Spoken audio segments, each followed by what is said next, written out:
ഗാൽവൻ സംഘർഷത്തിനും അതിർത്തിയിലെ സേനാ പിന്മാറ്റത്തിനും ശേഷം ആദ്യമായി പ്രധാനമന്ത്രി നരേന്ദ്രമോദി ചൈന സന്ദർശിക്കുന്നു.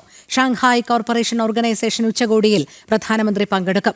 ഓഗസ്റ്റ് 31-നും സെപ്റ്റംബർ 1-നുമാണ് ഷാങ്ഹായ് കോർപ്പറേഷൻ ഓർഗനൈസേഷൻ ഉച്ചകോടി ചൈനയിൽ നടക്കുന്നത്. ജപ്പാനിലും പ്രധാനമന്ത്രി സന്ദർശനം നടത്തും.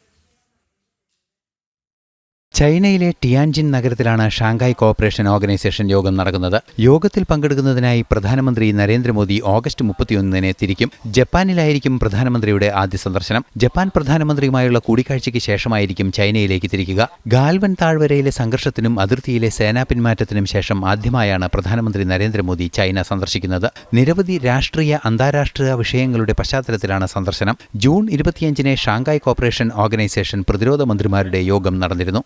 യോഗത്തിന് ശേഷമുള്ള സംയുക്ത പ്രസ്താവനയിൽ പഹൽഗാം ഭീകരാക്രമണം പരാമർശിക്കണമെന്ന ഭാരതത്തിന്റെ നിലപാട് അംഗീകരിച്ചിരുന്നില്ല.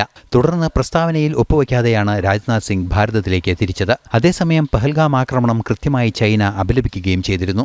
മാത്രമല്ല, റഷ്യയിൽ നിന്നുള്ള എണ്ണ ഇറക്കുമതിയുടെ പേരിൽ അമേരിക്ക ഭാരതത്തിനെതിരെ 25% അധിക താരിഫ് ചുമത്തി എക്സിക്യൂട്ടീവ് ഓർഡർ ട്രംപ് ഒപ്പിട്ട് കഴിഞ്ഞു. കഴിഞ്ഞ വർഷം ഒക്ടോബറിലെ ബ്രിക്സ് സമ്മേളന വേദിയിൽ പ്രധാനമന്ത്രി നരേന്ദ്രമോദിയും ചൈനീസ് പ്രസിഡന്റ് ഷീ ജിൻപിങ്ങുമായി കൂടിക്കാഴ്ച നടത്തിയിരുന്നു. പാകിസ്ഥാനെ പിന്തുണയ്ക്കുന്ന ചൈനയുടെ നിലപാടിൽ ഭാരതത്തിന്റെ അതൃപ്തി പ്രധാനമന്ത്രി അറിയിക്കുമെന്നാണ് സൂചന.